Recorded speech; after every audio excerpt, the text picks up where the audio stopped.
join. Don't worry about the QR code later during the break. Puan Fatah will flash out again during the break so that you can take your attendance. All right. Good morning. All right. So I'm gonna, as usual, I'm gonna concentrate on my slide and I'm just gonna go off my camera.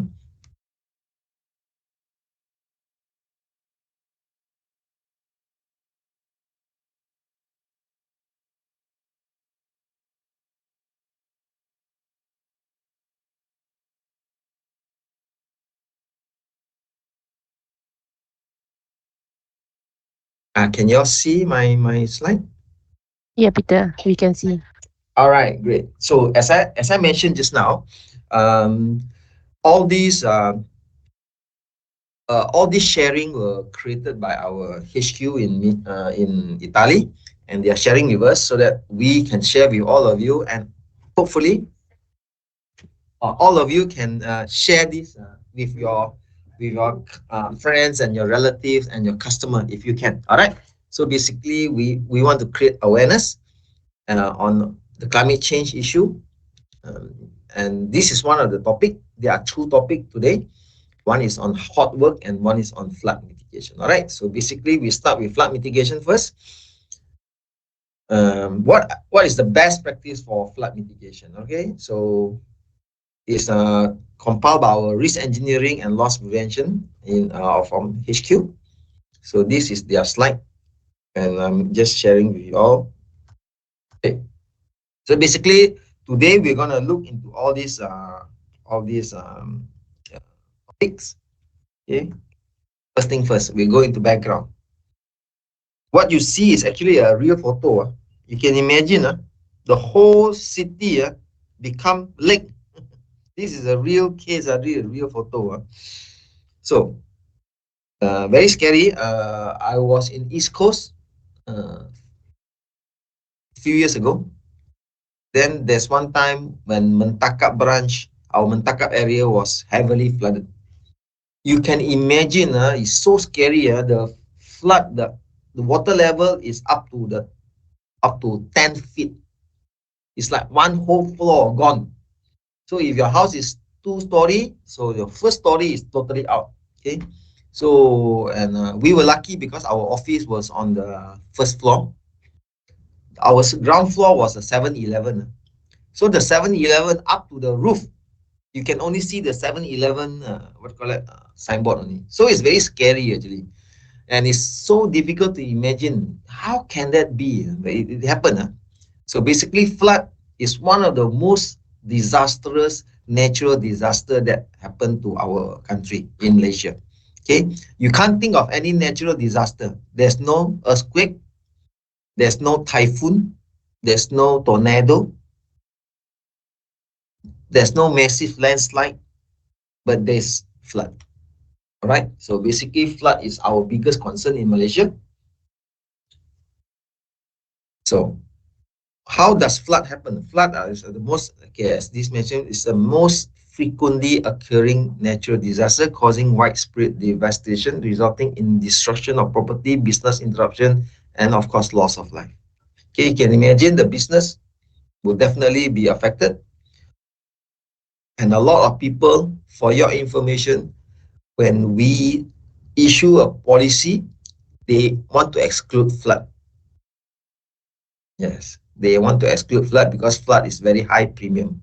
Okay, I share one story with you. I have one client when I was in KL.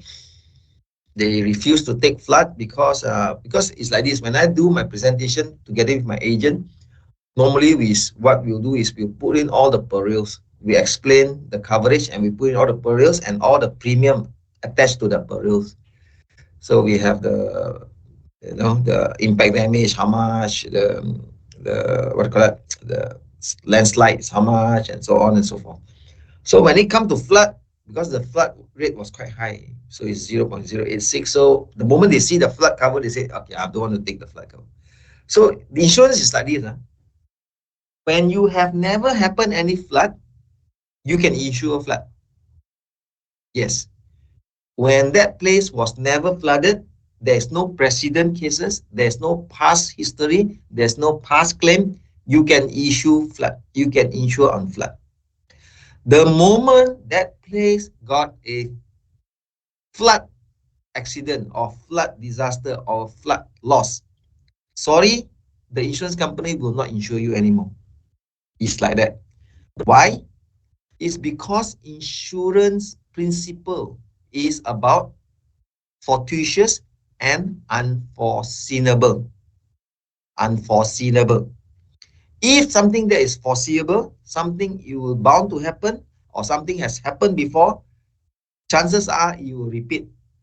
So anything that is foreseeable is not insurable.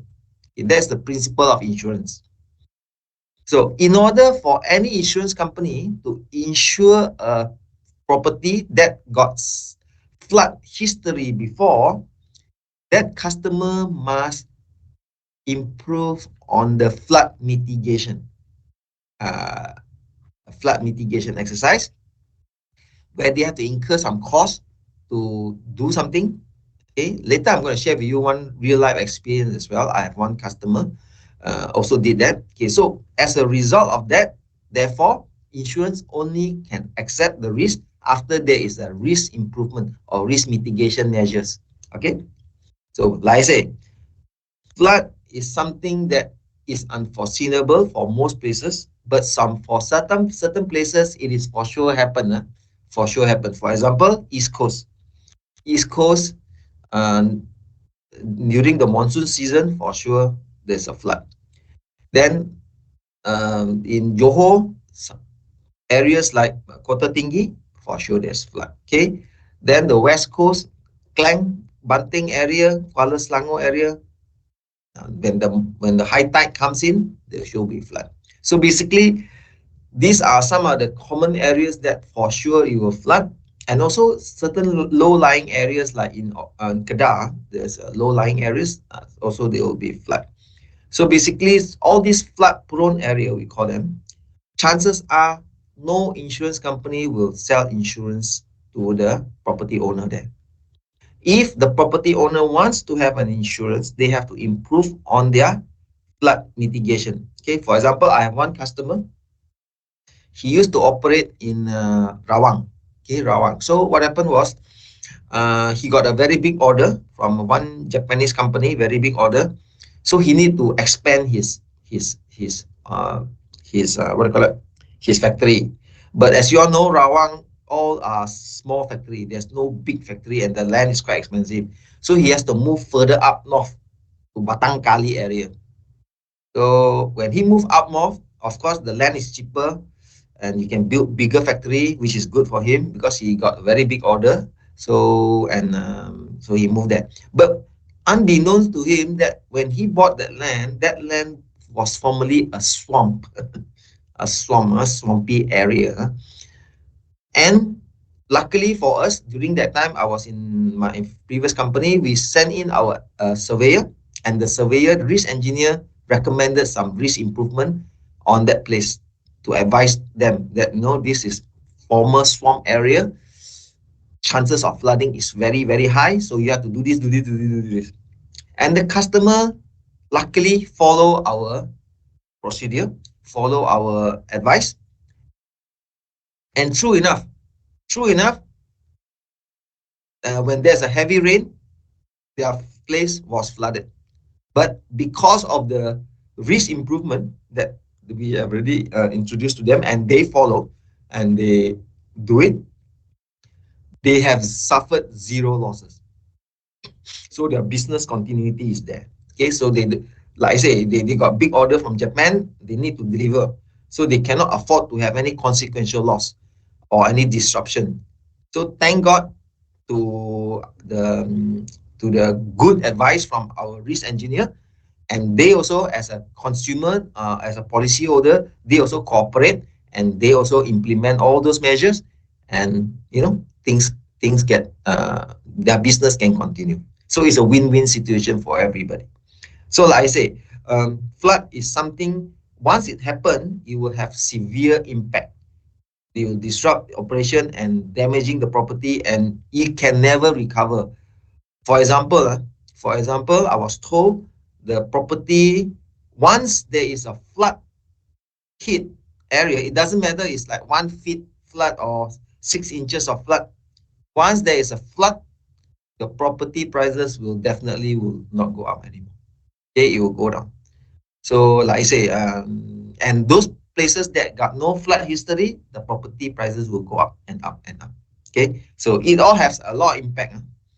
So and we can we do anything about it? Okay, so hopefully after you understand today's training, you can share this knowledge to everybody so that we all can improve the situation.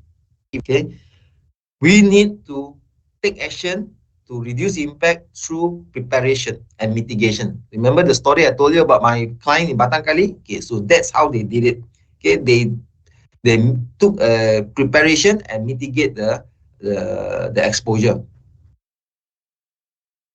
So these are the few type of flooding that are quite frequent. In Malaysia, all these are 1 and 2 is quite frequent. Third one is not so. Storm surge, not so. We don't have. We are quite lucky in Malaysia. We don't have this storm surge. But fluvial and pluvial, yes, it happens. Okay, so fluvial is due to water body as a river or lake, the level rise. So when the level rise due to heavy rain, then of course the water will flow, will flow over. Okay. Whereas pluvial flooding is a severe rainfall, flash flooding. This happen all the time in KL. In KL around this Klang Valley and this Golden Triangle, or along Jalan Puchong in at uh, near the IOI Mall, sure got flash flood. Okay, this is another word for flash flood. Okay, I have a customer in Kajang also having this flash flood. They suffer flood, but that one is really really unfortunate because somebody threw a mattress into the monsoon drain, and the water from the monsoon drain cannot flow, so the water seep into his seep into his shop lot, and he was selling food stuff. Alamak. And the food stuff, once it is contaminated with flood water, all the food stuff are total damage, total loss. And because he didn't take up the flood cover, so he lost almost 1 million losses in the foods. Their food damage, stock damage due to flood. Okay. All right. So this kind of situation, this is the scene that we saw in Mentaka. I saw personally in Mentaka. This kind of level. Okay. So this is the figure given to me in the year between the 5 years under study, 45 billion USD. Wow. Okay. Was insured and 300 billion losses. Okay. Like I say, a lot of people do not insure flood. In Malaysia also like that. They would rather save the premium on flood. And a lot of times they take for granted that the flood is already covered. No, a lot of the time the policy does not cover flood. Okay, so you have to identify and inform your customer accordingly. All right. Like again, I'm gonna say this again. If your customer place so far no flood, you can insure flood. The moment there is a flood or there is a flood occurrence or there's a flood losses before, or that area is well known for flooding, sorry, insurance company will not take your insurance unless the flood mitigation exercise has been carried out. For example, I explained to you my Batang Kali customer. Okay, so you need to do a lot of work. Okay, so like I say, quickly advise all your customer today. For those of them that is having a property at not a flood prone area, quickly ask them to insure first. Tell them the story I'm telling you now. Insurance company is all about unforeseeable losses. Okay, fortuitous and unforeseeable losses. So once there is a flood, chances are there will be flooding again. All right. So for us, we have to adapt and we have to act. Okay. Like I say, our Earth today is so unpredictable. The weather is so unpredictable. Okay. So because of climate change, because of our human activity, because as you all know, uh, there are more human today than compared to 100 years ago. So when you have more human, what you do, you need to uh, clear more jungle. When you clear more jungle to create houses, to create job, therefore you are destroying the natural order of the world. So when you destroy the natural order of the world, of course the impact is unpredictable weather. You can have extreme weather, you can be extreme heat, you can have extreme rain, you can have extreme flooding. Okay, so basically all these are due to climate change, right? Okay, one of the way we can adapt and act is, as a human being today, what we can do is, first thing first is we try not to drive so much if we can, or we switch to electric car. That's the best. Okay, because all of us are contributing to the carbon build up in the atmosphere. So if we can not drive, or we can drive EV car, then that will help a lot. Okay. Then of course the frequency of event is happening all the time, and like I say, Malaysia is still very very lucky because our the level of this destruction is not that high, but you can see it's creeping in. You can see that it's getting worse. Mitigation is now more important. Okay, so mitigate. We have to mitigate it. We have to make sure that whatever we do, for example, let's say we start a business, for your, let's say your customer start a business, look around surrounding areas. For example, look at the in front of the shop whether there's a monsoon drain or not. Okay, what's the difference between a monsoon drain and normal drain? The normal drain is normally like 1 feet deep or 1.5 feet deep only. Monsoon drain is the one that are big, that are easily 3 feet wide, and a few feet, easily 2 to 3 feet deep. Okay, so now, why is that? This is very important because the customer of mine in Kajang that suffer losses was due to people throwing rubbish onto the monsoon drain. That flood is man-made flood. It's not act of God. It's man-made because people threw mattress inside the monsoon drain. When it rains, the monsoon drain, the water cannot flow, and the water from the drain seep into, it's just seeping, seeping, slowly seeping into his shop. And unfortunately, like I say, his shop store all the food stuff. He's doing repackaging of food stuff, therefore all the food damage. Okay, so if there is a monsoon drain in front of your office or in front of your customer office, quickly tell them die must have flood cover, because you never know who will do what to that drain. Somebody may just throw I don't know, I don't know what people throw. I know people throw every damn thing into the drain. Okay, they can throw they can throw a mattress, you can throw, I don't know, washing machine, gas, fridge, or whatever they can throw, they throw. So like I say, this is one of the way we can observe and we can advise. Okay. As of today, the property damage is touching 300 billion USD. So it's very, very, very, very high. Just to put in perspective, 300 billion USD times 5 is 1.5 trillion ringgit. Yeah, 1.5 trillion ringgit. So there's a lot of money here. And 1.5 trillion ringgit actually is our national debt. No, our national debt 1 point something trillion. Okay. So we can cover the national debt just by flooding losses only. And last but not least, one good news about Generali is that we have a lot of risk engineer who are good in detecting and giving advice on risk improvement. Yes, we have.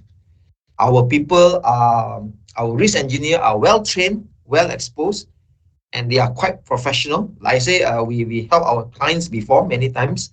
And if you have any risk, but of course it must be a certain degree or certain size. We can always engage our risk engineer to come in and to give risk advice on how to mitigate the risk of flooding. Okay, so this is what we can do. It's just a snapshot.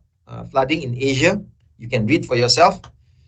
In Malaysia, item number 2, 2021 suffered devastating flood. This was the one that I mentioned about, the one in Mentakap, where the whole first floor of the town area are all flooded. Okay, the whole town become a big lake. Like I say, at that time, it was very bad for us.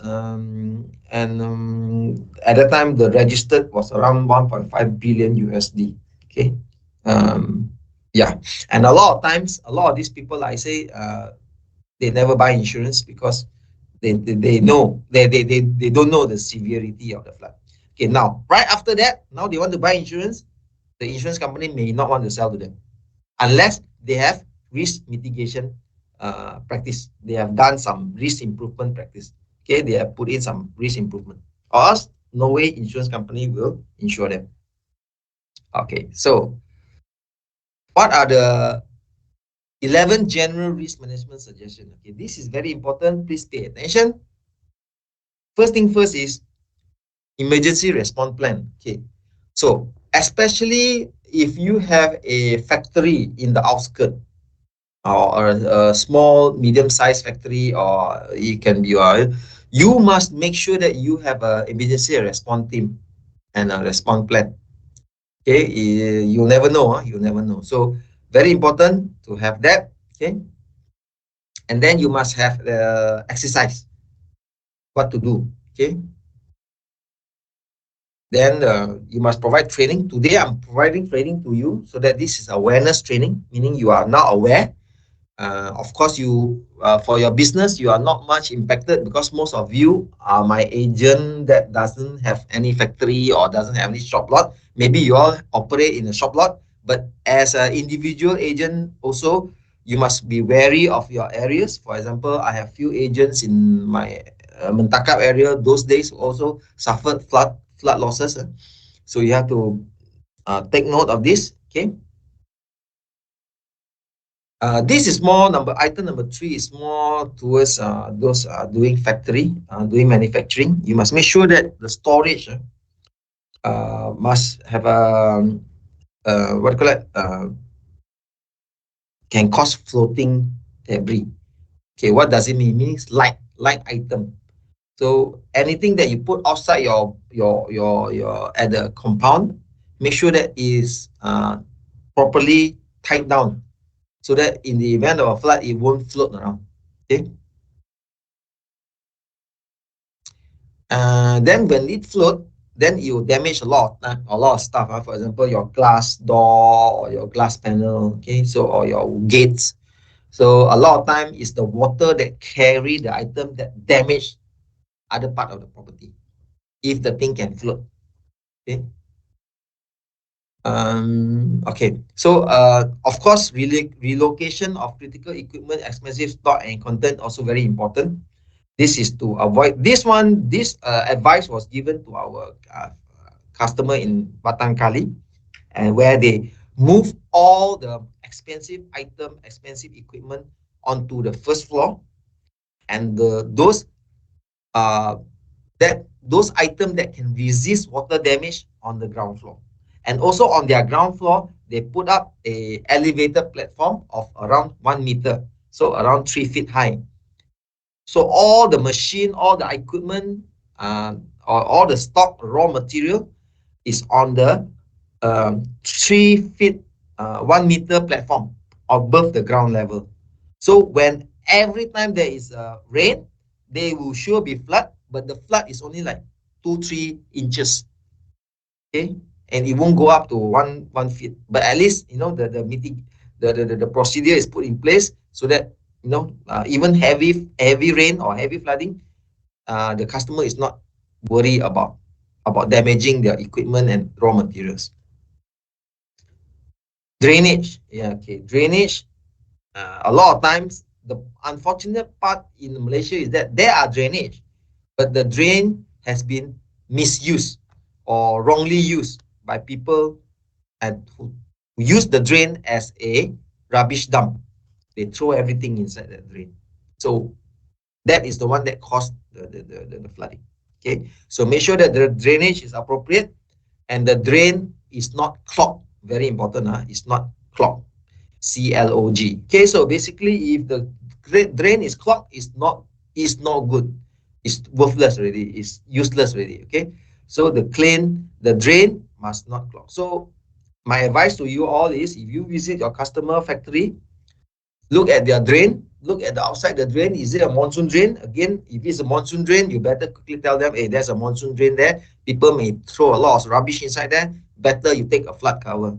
Okay, so you can share the story with them, the one that happened in Kajang, where it's a slopey area. Even though it's on a high ground, but still the people still throw a lot of stuff into the drain. Then the topography slopes. Okay, in Malaysia, our policy, we can have this called landslide extension. All right. So again, landslide and flood, it comes together. The moment there is a severe flooding, chances are they will have landslide as well. Okay, so this one happened in Cameron Highland. Landslide heavily, so damage a lot of property and cause flooding. Cameron Highlands also can cause flooding. I can imagine that. So basically, slopes topography. If your customer is having a factory near a slopey area, please advise them. Again, insurance is all about unforeseeable. But if it's on a slope, it's foreseeable already. So when it's a foreseeable risk, chances are the insurance company will not extend because it can foresee. But then again, if you can take mitigation exercise, you can do some remedial work to ensure or to do a reinforcement on the foundation on the slope area. So that may help the insurance company to decide yes or no to accept your risk and to extend to cover landslide. Okay. Again, if you have such cases, we have our engineers, risk engineers, who are very good in these areas. They can come in and help you out. Okay, continue. This is mid to long term solution. Always put a flood protection. It doesn't matter you got flood before or no flood before. This is just to prevent, because like I say, climate change, anything can happen. We don't know what will happen next in the future. Maybe there will be snow in Malaysia. I don't know. It could be. It could be the other day also, the first time happened. There's a tornado in a small one, small tornado in Sekinchan. Yes, never had tornado in Malaysia, but there's one tornado in Sekinchan earlier of the year, today, this year. So it may happen. Okay, we don't know. So the best is, if you feel that you want to have a long-term security, please install flood protection. All right. Then always good to have a higher level of entrance and opening. Okay, always put on a higher ground. This is a smart move. Okay, for example, if you were to go to Kuantan, you can see a lot of the shops. They are always 3 to 4 steps up. Yeah, I'm not sure whether you all pay attention or not. If you go there, if you happen to be in Kuantan area, you can see why. It's because Kuantan is in East Coast and chances of flooding is very high during the monsoon season. So everybody took a proactive step. They always have three level up, three stairs up. Only go into their shop. You can imagine.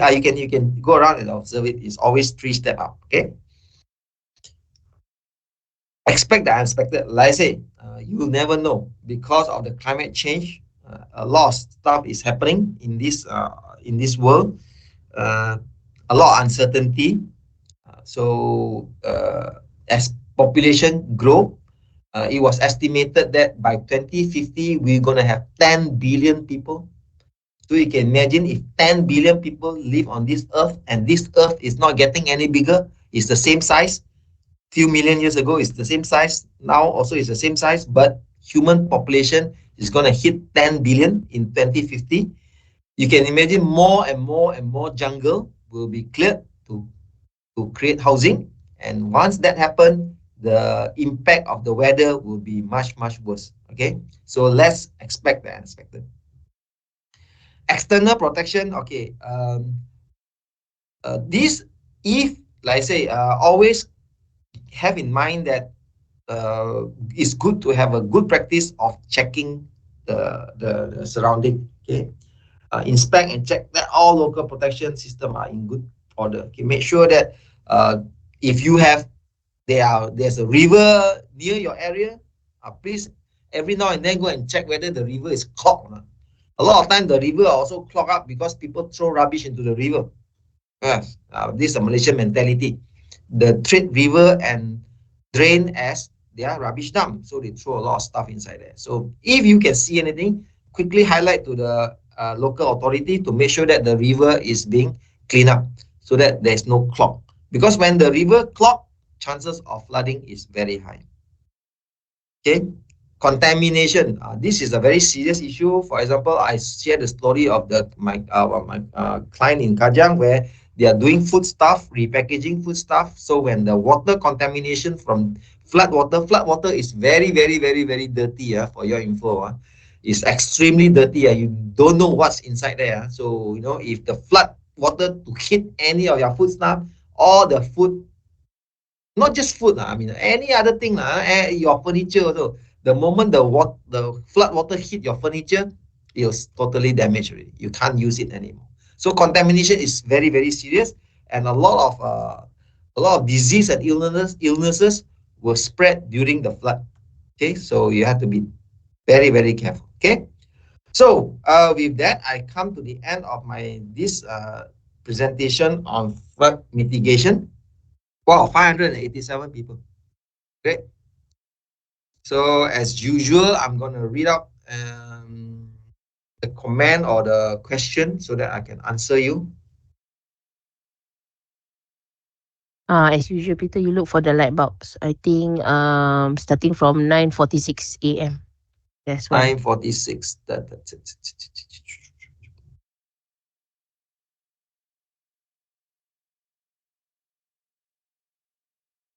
9:46. 9:46. Okay.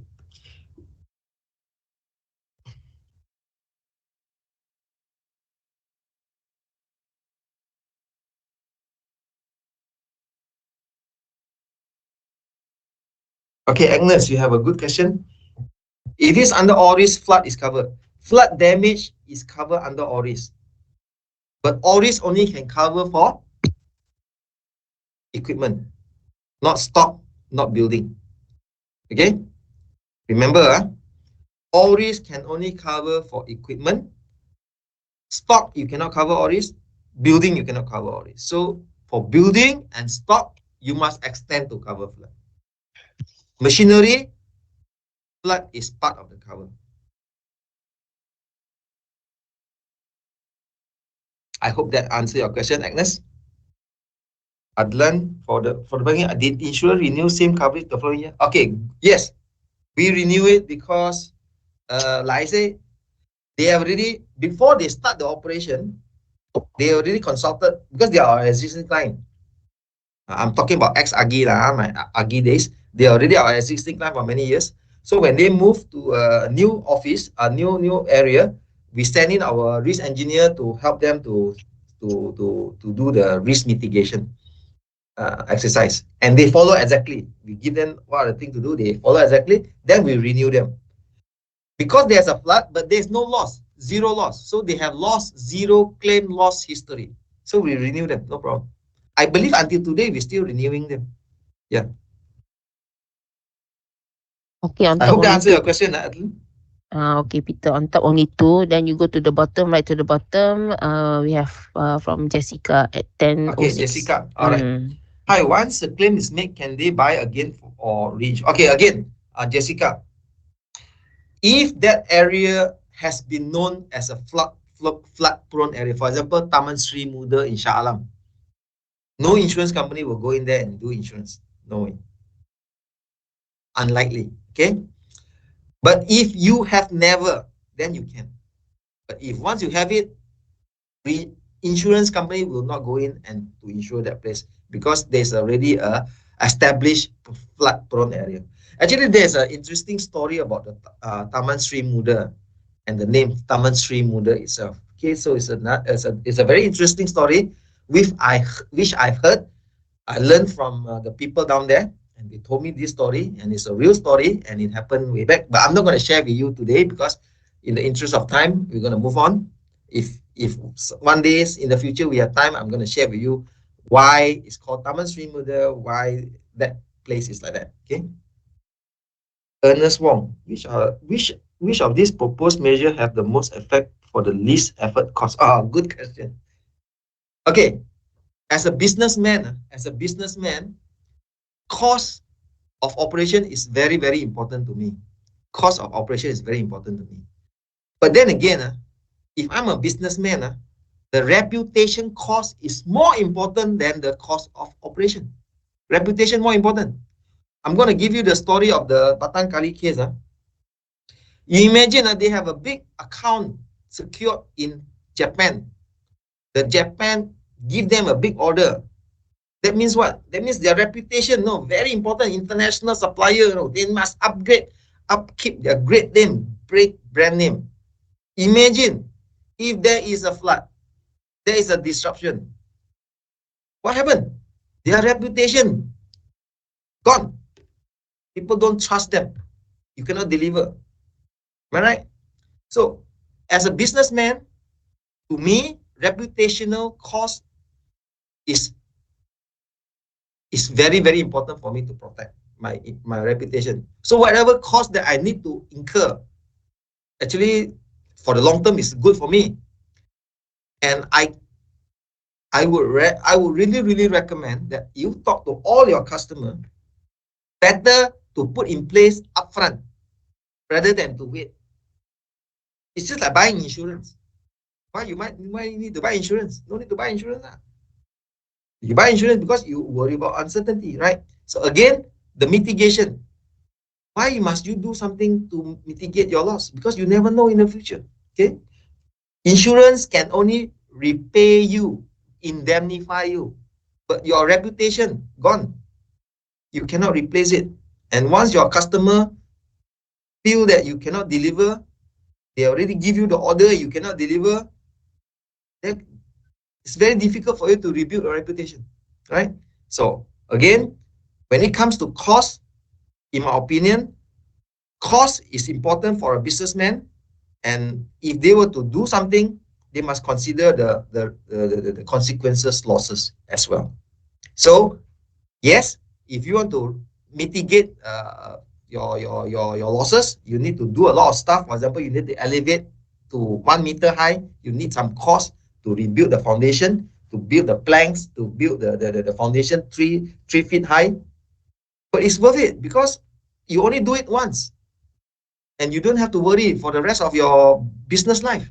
That place can withstand another 20, 30 years. So why not, right? So it's always good to have like I said, you need to spend first, and make sure that you are being protected upfront, rather than when things happen only. Oh, I need this, I need that. Too late already. Okay. And there are many methods.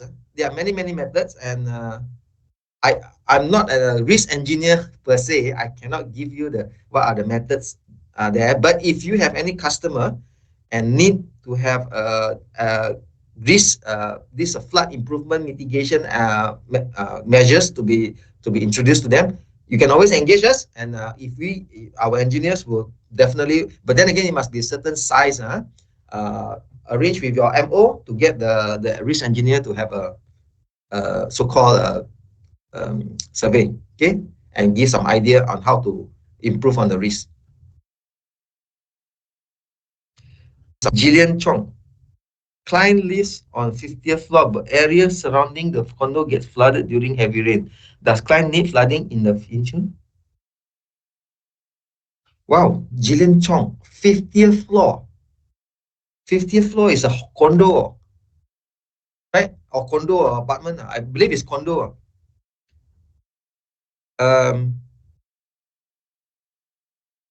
Jillian Chong question, I think what she are trying to ask is whether their apartment needs flood. I don't think so. The apartment need flood now. But the condo GMB must have flood cover, because you know why? Uh, because GMB starts from ground floor, right? The building start from ground floor. So maybe the GMB must have a flood cover. We call it the first floor level, first floor of at least the first floor or the basement floors of the condo. Yes, they need to have that. But this one is the decision of the GMB, not so much of your individual insured. Your individual insured, they have no control over the GMB, because those are uh, not part of his property. His property is only on the 50th floor. So he can only insure the content of his 50th floor apartment, goods inside the apartment, and the rest, he got no control over it. But the GMB must have that flood cover. I hope that answers your question, Jillian. Susan asks, do you recommend to cover subsidence for people who lives in condo? Yeah. Again, like the answer to the Jillian question just now, JMB must take up a landslide cover. They have to, because uh, the JMB will cover the whole block, right? If there's a landslide, is the whole block will be exposed. And when it comes to landslide, then better take the full cover. Take the full cover, because you'll never happen. You never know what will happen. Okay, so better to be on the safe side. Take the full cover for landslide.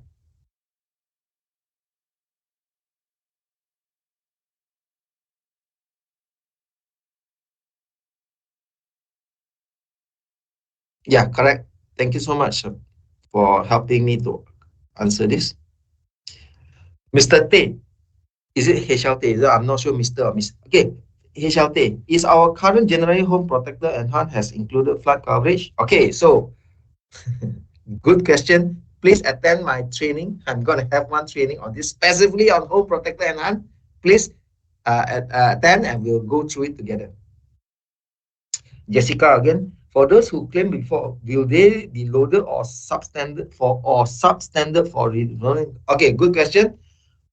Normally it's like this, Jessica. Based on my experience, if assuming there is already a flood loss, chances are renewal will not be invited. Okay, if renewal are invited, the insurance company will put up some condition. Okay, either they put in a higher excess, they cover but they exclude the flood coverage. They can renew the policy but they exclude the flood coverage, the flood damage, or they can include the flood damage, but they put a very high excess on the flood damage. Okay, so insurance company have the right to do that if there is already a claim. But chances are normally they won't invite renewal. Okay, so after a flood accident, a flood claim, normally insurance company, even though if you buy a new policy, the insurance company will ask you, please tell us your past 3 years claim experience, okay, or loss experience. So you have to be utmost good faith. You have to tell the truth. Okay, so now you tell the truth. Okay, my factory was flooded in the year 2024. Let's say, for example. So the insurance company will say, okay, thank you so much for your information. We can insure you, but we'll exclude flood cover. Or if you want a flood cover, we can insure you, but there's a subject of 30% of loss, or 5 million of excess, or whatever, whichever is higher. They'll put a very high excess. Okay, if there is a flood before. I hope that answers your question. YY Lam, hi, can share. Okay, QR code will be shared later. Susan, what if due to landslide resulting a crack or damage in the unit, is it covered? Yes, if the condo is covered with landslide, then of course insurance loss is all about proximate cost. Proximate cost. If the proximate cost was due to landslide, then it's covered. But the proximate cost was not due to landslide, but due to poor workmanship or poor designer, designer's fault, so to speak, then it's not covered. So you have to see the proximate cost.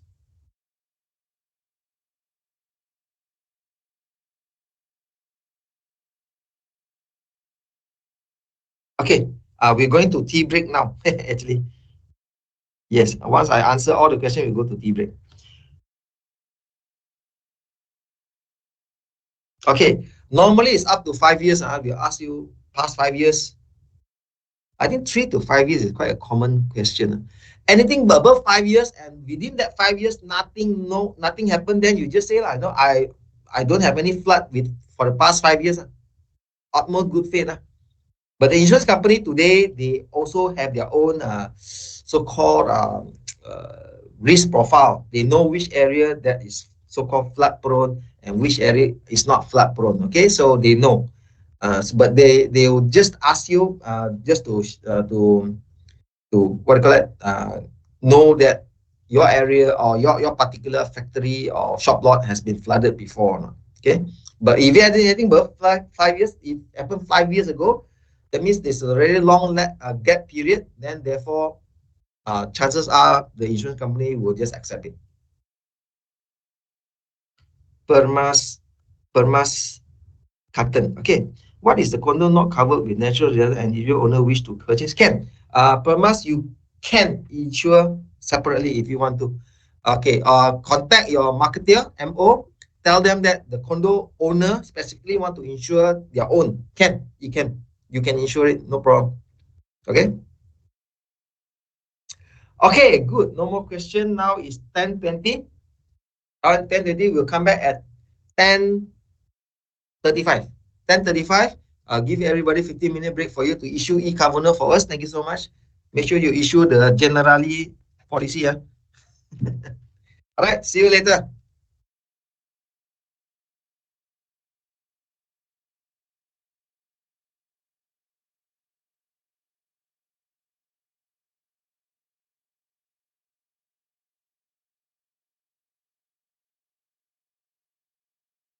And yes, you can see it's very devastating. It's very bad for the globe, for our whole nation, our whole world. So what we're gonna do?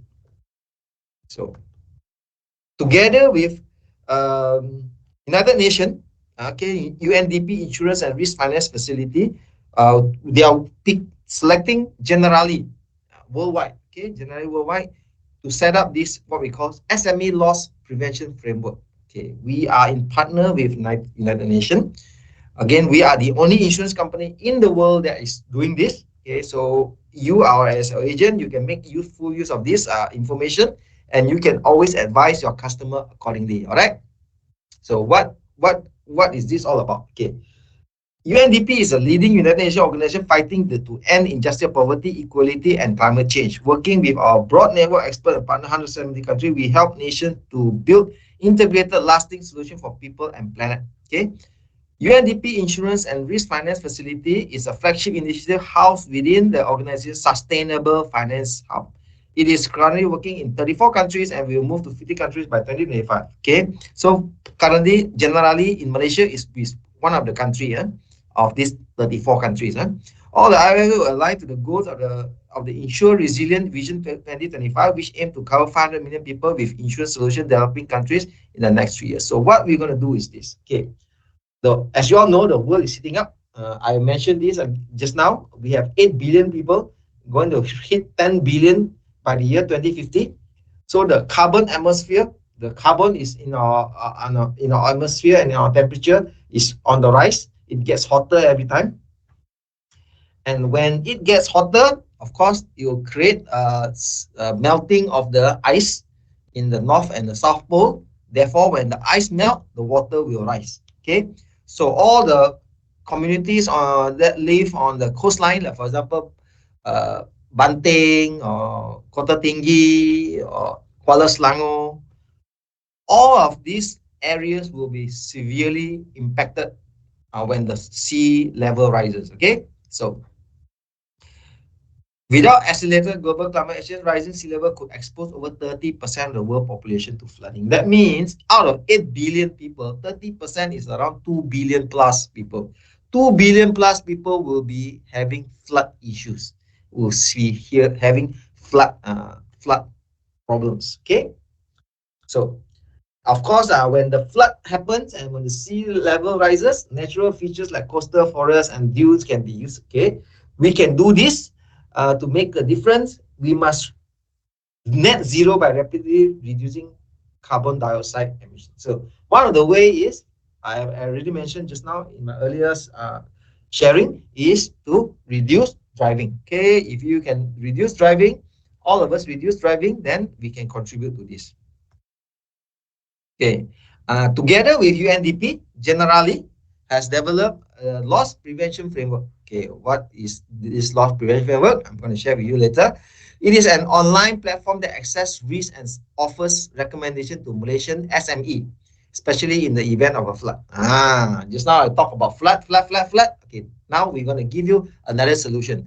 Just now, one of the solution is to get our risk engineer to give risk recommendation, right? Okay, this one is about how we can use the platform or the online platform. Okay. Okay. So basically, this is photo from Malaysia. You can see quite bad. So there are 1.2 million SME in Malaysia. Okay. My 900,000 are micro enterprise. Micro enterprise meaning get more than less than 10 staff. Less than 10 staff. Floods are the most impactful natural disaster. Like I say, Malaysia doesn't have earthquake, we don't have volcanic eruption, we don't have massive landslide, but we do have flood. Okay, we don't have typhoon, we don't have tornado, we don't have tsunami, but we have flood. Okay, so Malaysian lost 6 billion flood damage in the year 2021 alone. Okay, so what are we doing? Together with UNDP, we set up a framework for SME in order to assess their readiness and awareness to flood risk and increase their resilience. Okay, so this is what we're going to do. We use the industry and location criteria to make an assessment. Okay, so how it works, I'm going to share with you.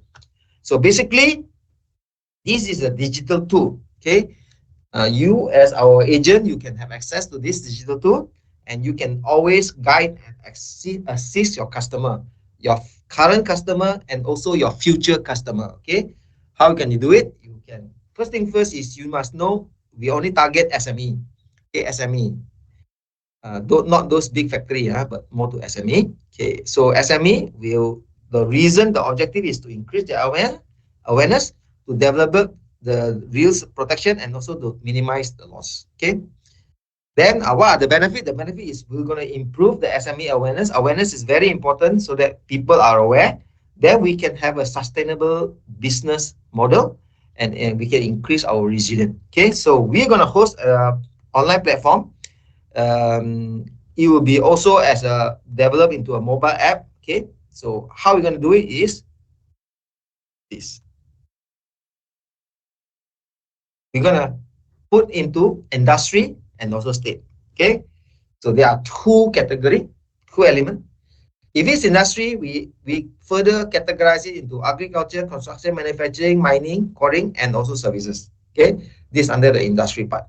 Whereas the state, of course, the state, you all know all the state. Also, we must include Labuan and Putrajaya. Okay, Labuan and Putrajaya. Okay, so basically, after we identify this, this is how we're going to do it. Okay, you look down there, https://protectmysme.com/. This is how you're going to get it to this page. Okay, and you can check your flood risk. Yeah, you can try it on. First thing first, you must input the SME activities, the state and the area. Okay, so again, what is the activity, the state and the area? After you do that, okay, after you put in the service, say you select the state, third you select the area, then you output, you will come out in color zone. It's either red, yellow, or green. Okay, then the output 2 is the loss prevention recommendation. Okay, so it's all inside there. So you just have to key in. Okay, now if the come out is red, meaning what? Meaning this is high risk. Okay, so if it's high risk, then they'll give you all the mitigate action, either immediate action or mid to long term solution. Okay, if it come out red, okay, this is very high risk, so you have to do immediately. Okay, so if it come out as a medium risk, yellow, so you also again you have the immediate action, and you have the mid to long term solution. Okay, everything is there. Last but not least, if it's a low, green color means you're safe. Your factory or your shop lot is located in a very safe area. But again, there's also some immediate action and also mid to long term solution to be considered. Okay. So again, this framework developed between us and UNDP is to create to make sure that those who are unaware become aware, and after they are aware, they become resilient. Okay, so those who are unaware, now you can go in and check immediately. You can know already either you are in the green, yellow, or red zone. Okay, so if you're in a red zone, this alarming bell is sounding already, so you must know. Okay, so try to avoid it. If you can, go to the green zone.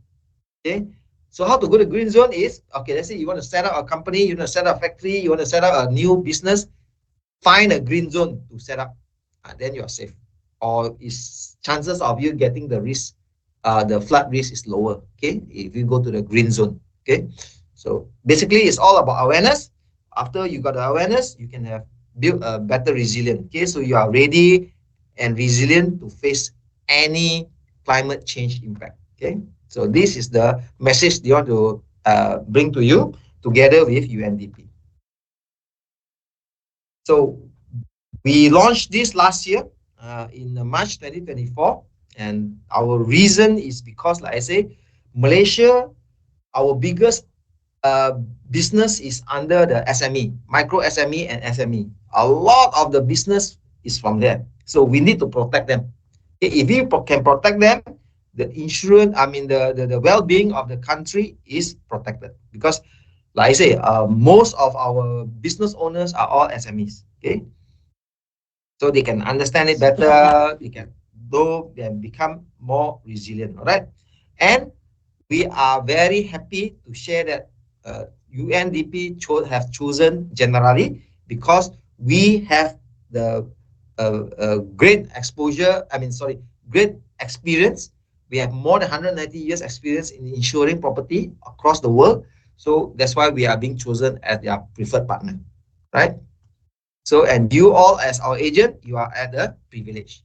Share this information. Like again, if you want to take note of the thing is this: https semicolon / protectmysme.com/. Okay, or you can go to the Generali webpage.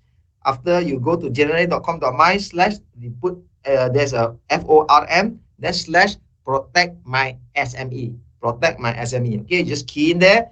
You can go. You can have this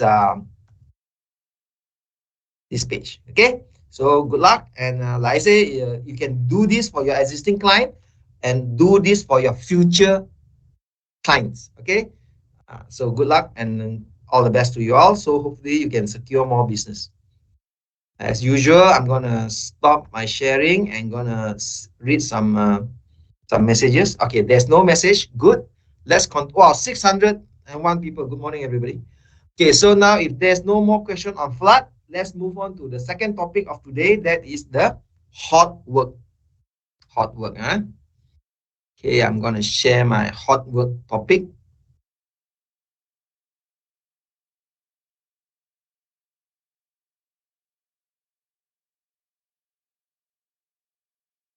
Hope you all can see. Okay, Peter. Thank you, Fatah. All right, so basically, risk management on hot work. Wow. A lot of the time, the losses by the factory or SME are due to this hot work.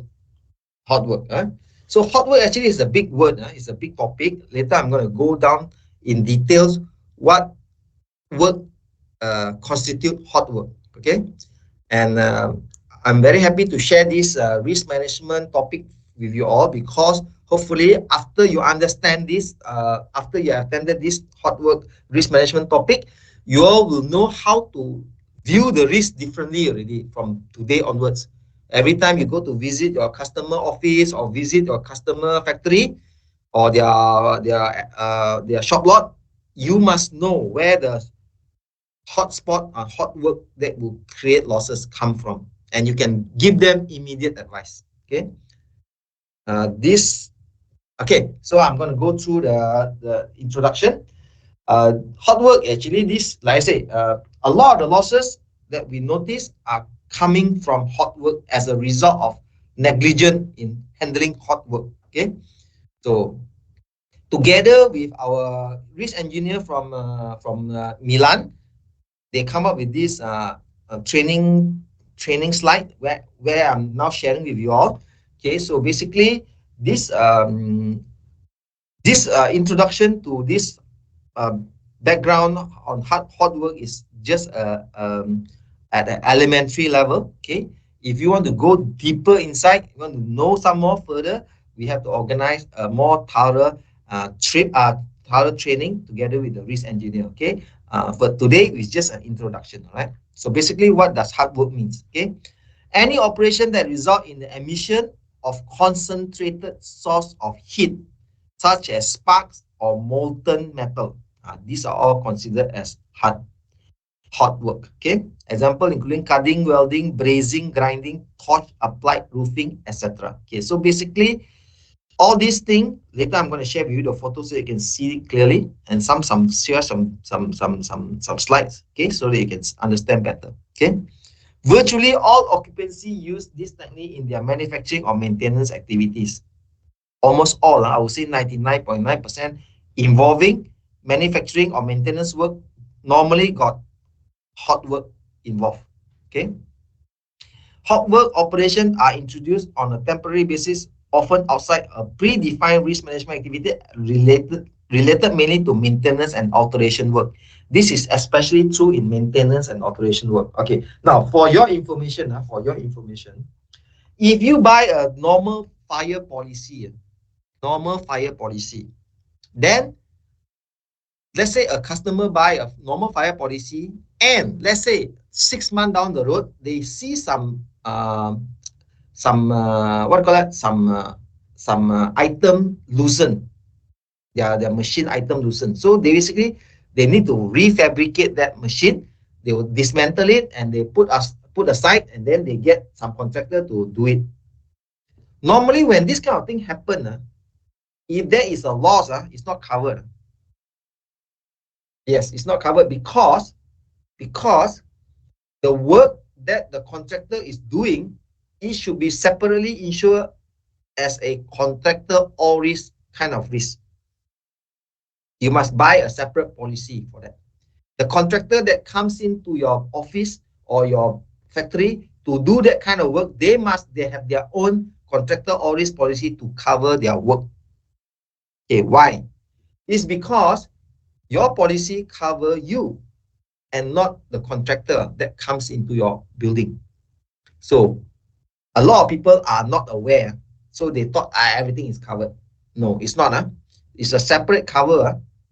So one good thing about our policy is the multi-beast protector enhanced. We cover this, but up to I think 200,000 only. Okay, but at least there's a coverage, a small coverage. It's free cover, FOC anyway. But a lot of the policy from another company, they do not allow this. So it's always good for you. Let's say you have a second principal or third principal. But then again, I don't know why you should sell other principal fire policy where our policy is so good. Always sell multi-beast protector, because you know why? We cover the contractor all risk that works inside the office. Okay, and a lot of times this happens. Later I'm going to show to you one real case scenario where it really happens. Very scary. Okay, this one.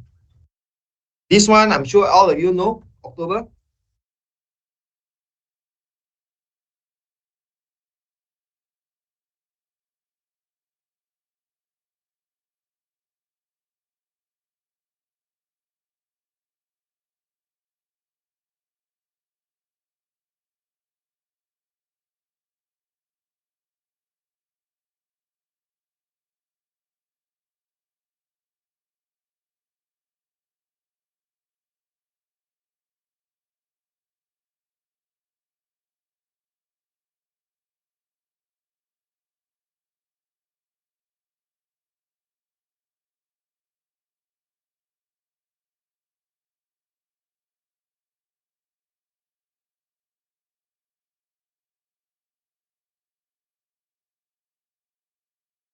Okay, so this is a real case in Malaysia.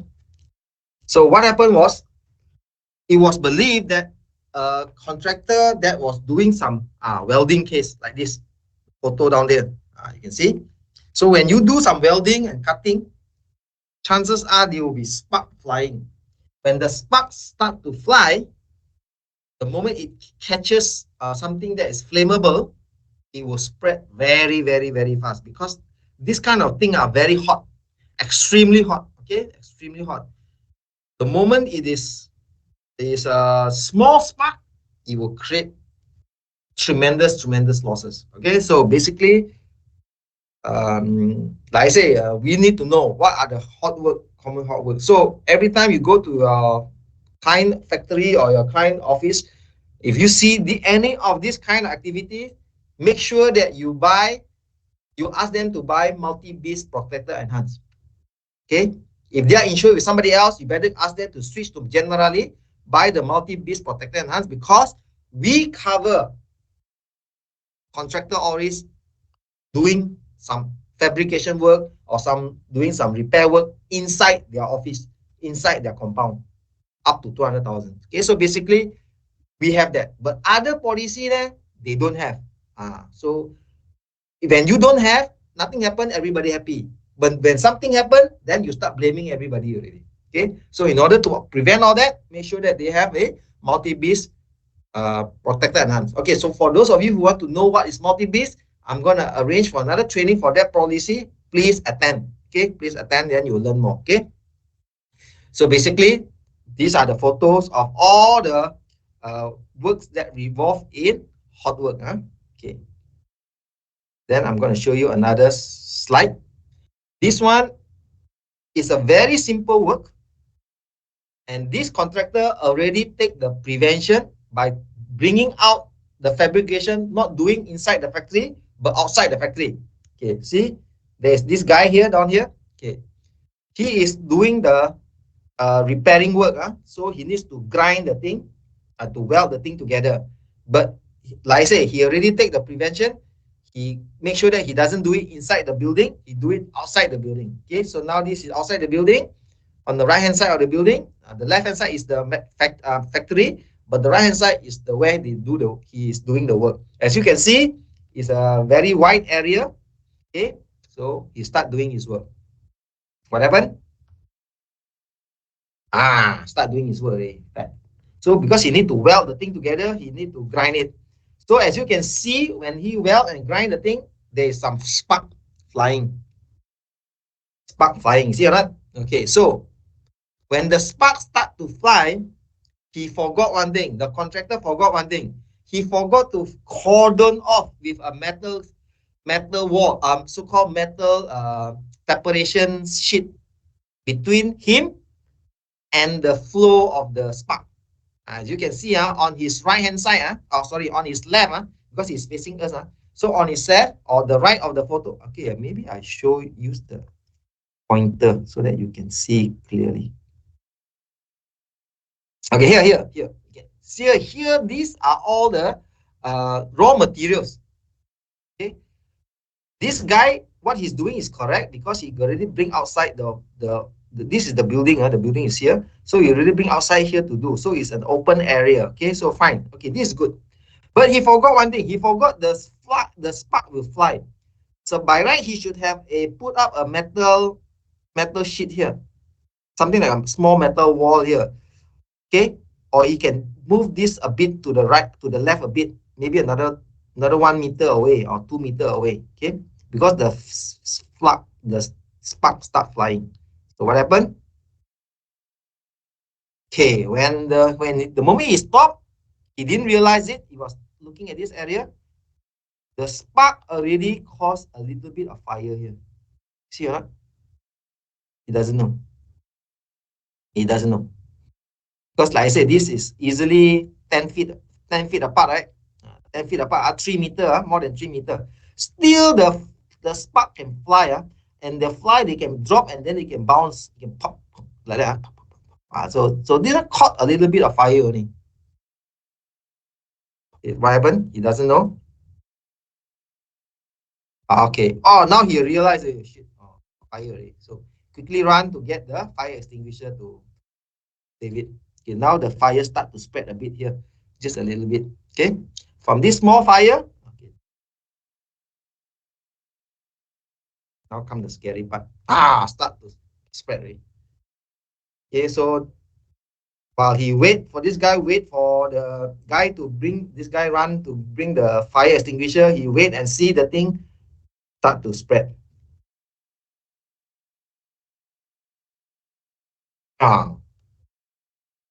The moment it spread, the thing explode, spread all over. When you come with the fire extinguisher, you see this guy try to find the extinguisher, too late already, too late already, too late already. All this guy too late already. Spread. What happened? Total loss. See or not? It spread very fast. All this happened within few seconds. Few seconds only. Just a few seconds. So as I said, my friend, everybody, please pay attention. The moment there is any hot work doing happening in the factory, always remember a small tiny spark here can cause this. Okay. So you imagine all your raw material all now burned down. You're going to sue the contractor. Maybe you sue the contractor only got a shop lot, or maybe he work from home. You're going to sue him. How are you going to pay for you?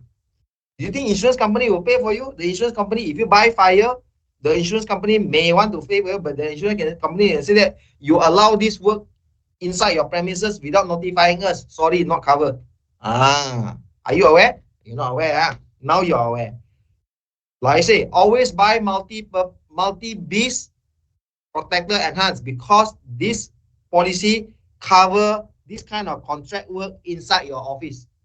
Even though it's a third-party contractor coming in, it's covered up to 200,000. Yes, this loss is few million, but at least 200,000 is payable. Okay. So again, learn a lesson from this. Never underestimate a small spark, and always take precaution. This guy, this one too near already. It's either that or he should put a big non-combustible sheet here to protect this. The moment this doesn't start, nothing will lose. But because he didn't, there is no surrounding, there's no proper metal sheet here to prevent the flood from going over. Therefore, it's like this. All right. Scary, yeah. Sorry, I cannot play this video because something's not right. But if you were to see the video, it's only like few seconds only, less than a few seconds from here to there. Okay. So continuation. Soldering is a process of joining two metal. Okay, this soldering and brazing. This is small item. Normally, this inside they do a small brazing. It's called joining, a process to really apply to metal and ceramic. Okay, so these are some of the explanation.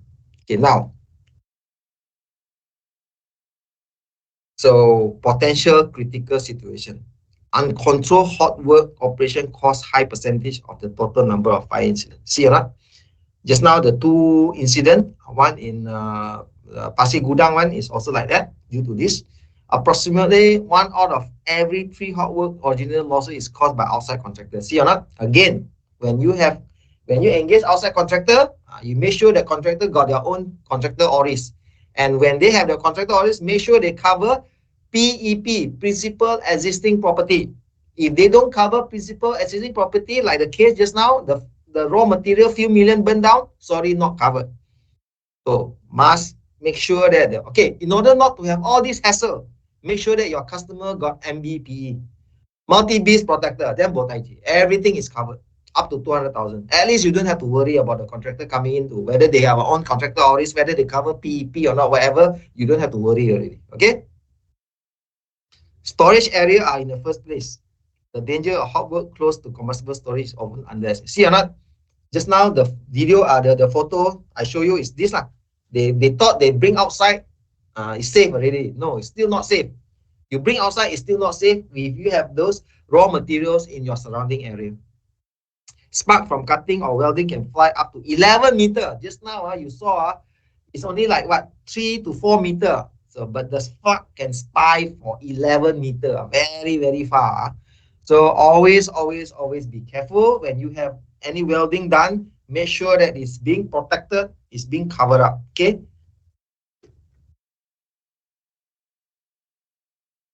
Okay.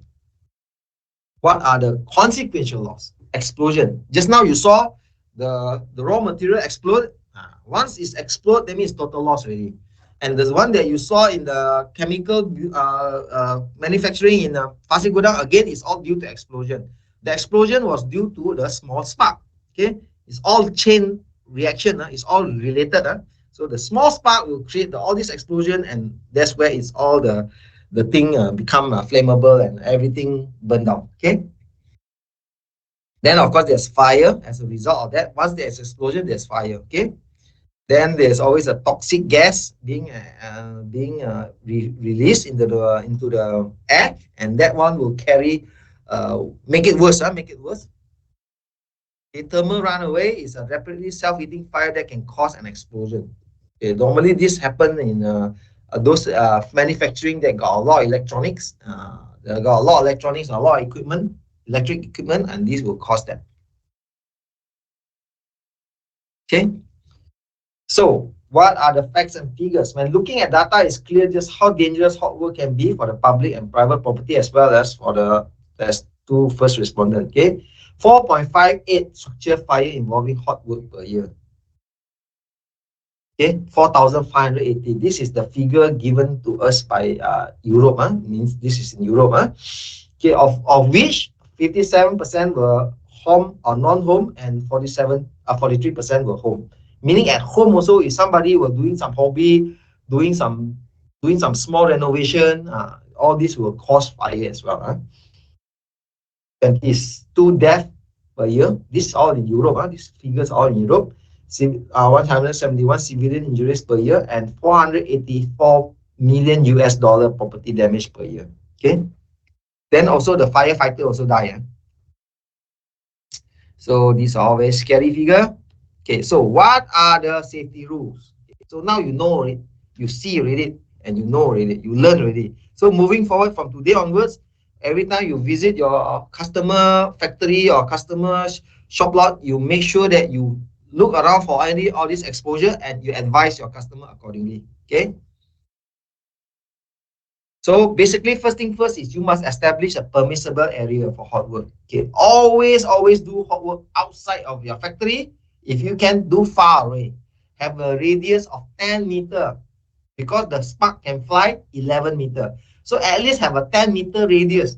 Make sure that within the 10-meter radius, there is nothing combustible in surrounding area. Okay, but a lot of the time the factory is small, especially the SME. They got small factory. They everything very cramped, right? So make sure that when this very cramped, very small, make sure that they have a protected layer, meaning they have erect a wall, a metal wall, okay, for them to use the welding and whatever that can cause sparks to fly. Okay, just now as I show you, if they put a surrounding wall, a metal sheet, then at least the spark won't fly to the raw material.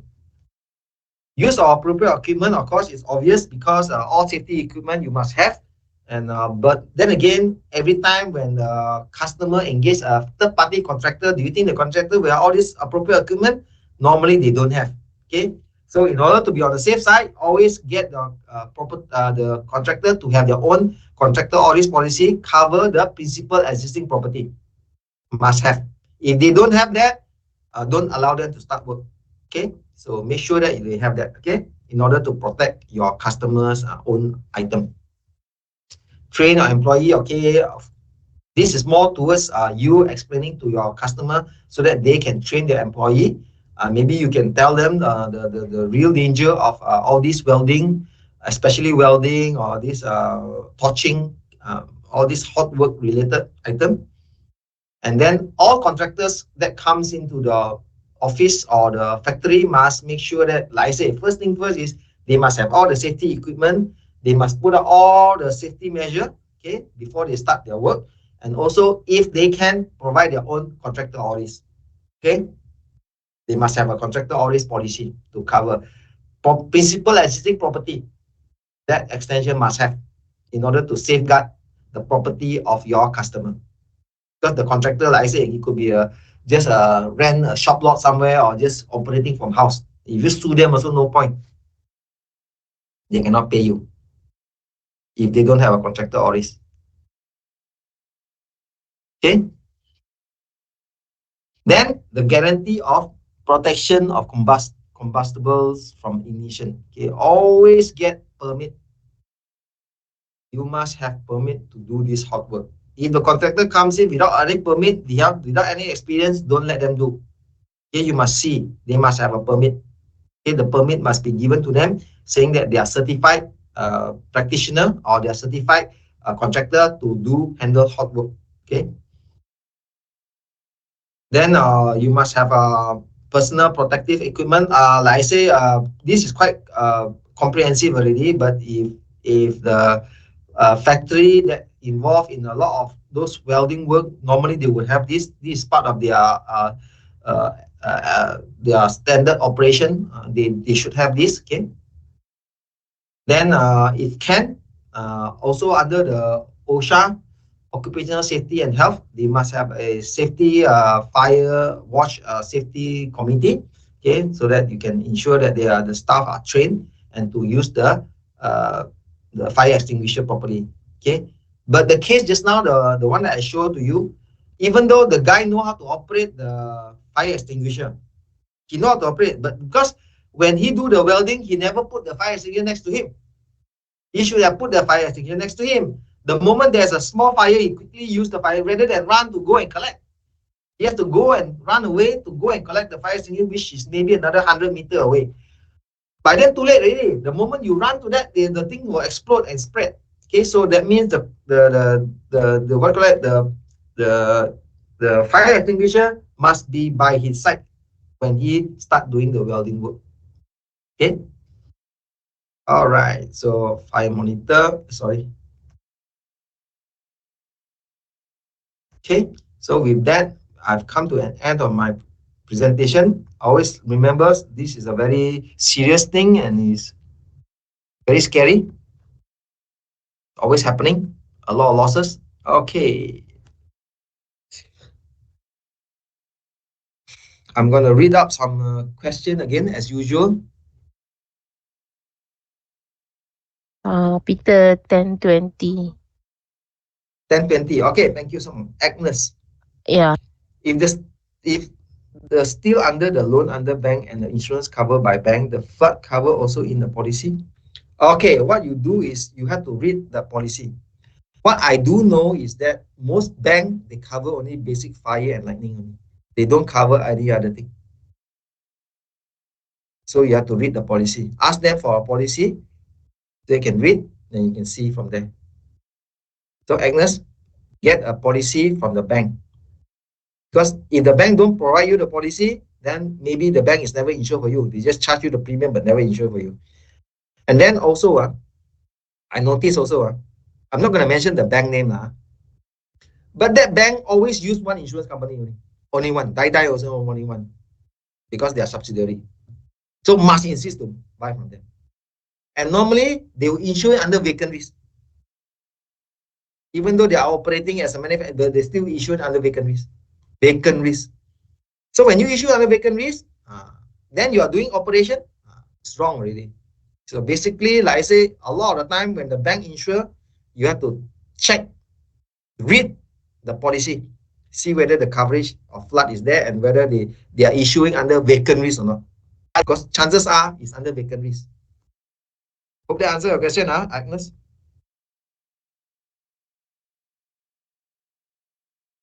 Susan, if JMB did not include the settlement and it happened and there is a damage in the unit, in view of that, JMB did not include that, personally have to include in order to claim, right? Okay, yes, Susan. If you have your own individual policy, of course you can claim for your own policy.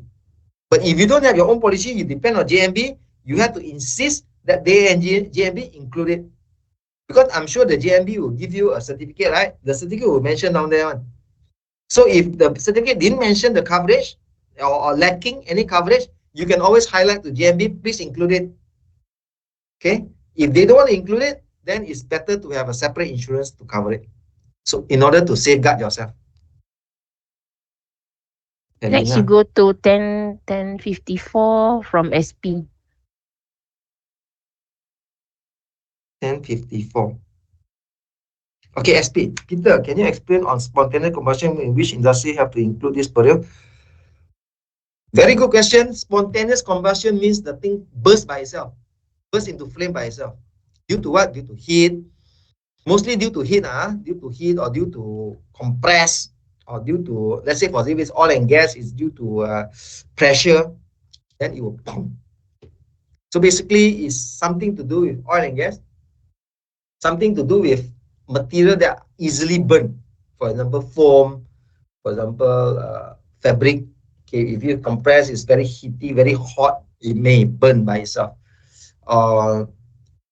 Spontaneous combustion could be due to outside hot heat. Let's say bush lalang. Okay, bush lalang can burst into flame as well. If it's too many bush lalang outside, then when it bursts into flame, then it may spread to the building. So these are the things that I can think of that have spontaneous combustion. Normally, it involves some chemical, some toxic chemical, oil and gas, fabric, materials that are easily burned. Okay. So hope that answer your question.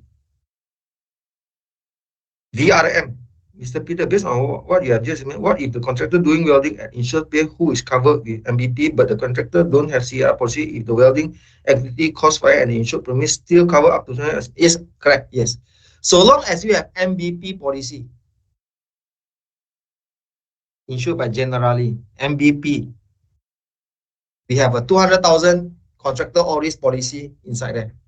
Okay, so make sure you all change all your policy from your other principal to Generali MBP, multi-beast protector. Do it now. Don't wait. Because you never know when they're going to use a contractor. Okay, so if the contractor comes in, never have any policy, you still got cover up to 200,000. Better than nothing, right?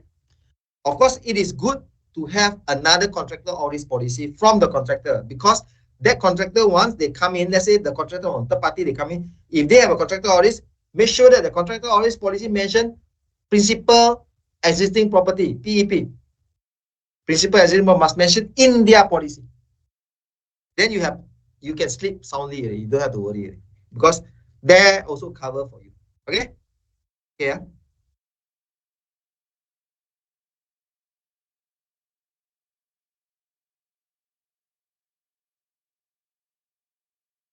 Alteration and repair.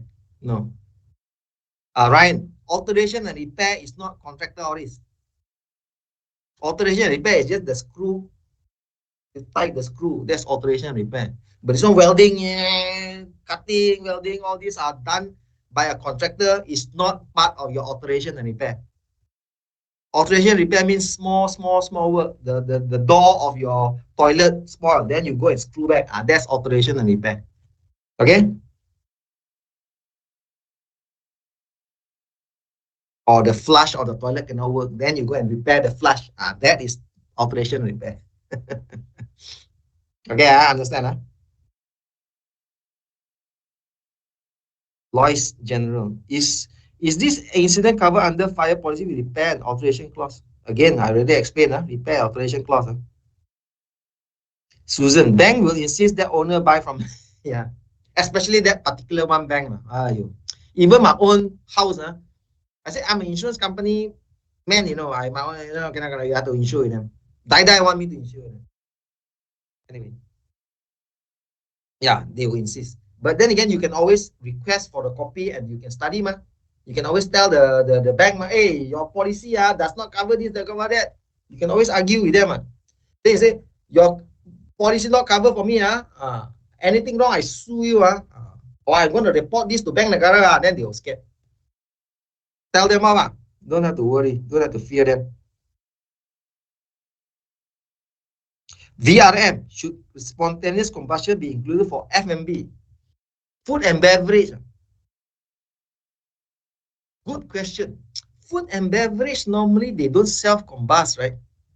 If the food and beverage can self-combust, something seriously wrong already. Maybe rotten, things rotten. I don't know. I'm not sure. But I've never heard of food that self-combust. But it's always good to have. You never know, right?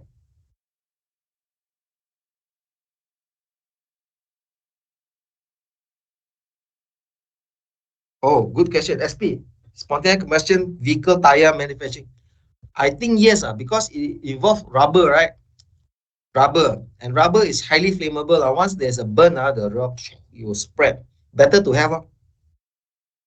Better to have. Emson. Current case happen in Putra High is the house owner need to buy fire with explosion. Do normal fire cover this kind of fire? Oh, good question, Emson. Okay, the recent the explosion, the fire, the gas explosion, that kind of explosion is under the homeowner fire. The homeowner fire will cover explosion, yes, but it's only cover the domestic tank. Meaning remember in the kitchen you have your domestic this kind of cylinder tank that you cook. It's only cover that, not that kind of industrial explosion. No. Okay. So you need to have an explosion coverage. I think it's 0.004 if I'm not mistaken. Under non-industrial, non-boiler explosion, you have to add that perils, that premium. Then only you can extend to cover the explosion. Because the householder policy explosion, there's an explosion there, but that only cover the internal home gas cooking only. The explosion from there only, domestic gas only, not the industrial pipeline gas. Okay, hope that answer your question. All right, no more question. Okay, good.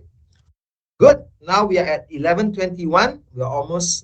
We are 10 minutes away from. So if there's no more question, I hope you all learned something from this training, and I hope this is a good awareness training for all of you, so that you all be when you visit your customer, you all got topic to talk, and you all have something to see and something to advise your customer accordingly. All right.